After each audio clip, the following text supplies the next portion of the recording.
Matti, sigur í þessum fyrsta leik, það hafðist loksins, hvað skóp þetta?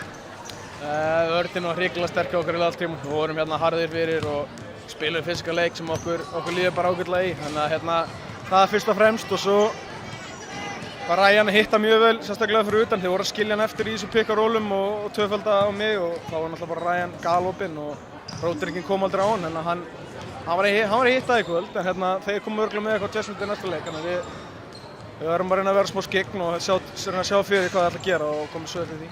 Það var svona eins og oft gerist svolítið kaflaskipt en þeir náðu ykkur samt í raun og veru aldrei. Hvað var það sem skóp, hvað svona munurinn þar á liðunum? Mér fannst við ná mjög góðum varnarstoppum á crucial momentum. Danero var hrikalega öflugur í því. Hann var náttúrulega gæinn með hendurnar út allt sko, með rosalegar hendur. Ég held að hann held ég að leiða deildina í stólum boltum alveg örugglega, það hlýtur að vera.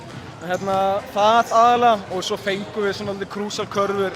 Svona léttar körfur, eitthvað svona bakscreen og eitthvað svona sem voru bara held ég að gera gæfumun. Það var skrítið leikur, annarkvort þú voru að rulla kjálunum okkar frábærlega eða bara alls ekki og það var bara sitt á hvort það var, þannig að við vorum að bæta það. En fyrst og fremst var þetta bara varnarsíður held ég, það voru grændað leikur og okkur er búin að líða vel í þannig leikum í allan vetur, þannig að vonandi heldur bara áfram að vera hann.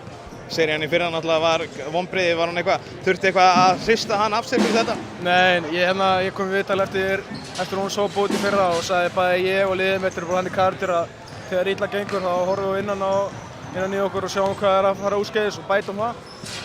Og þú veist, við erum búin að stíga eitt hænuskref í áttina að því og hérna, ég trúi að við höldum áfram á mánudaginn og hérna, tökum einn út í suður og reynum að klára þetta hérna. Þetta er skák, hvað heldur við vona í næsta leik?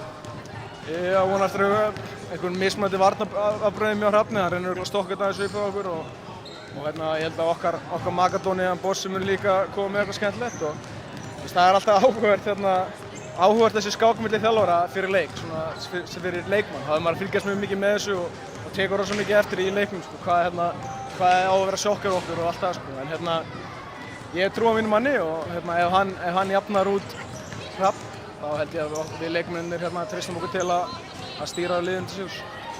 Það er ekkert lengra.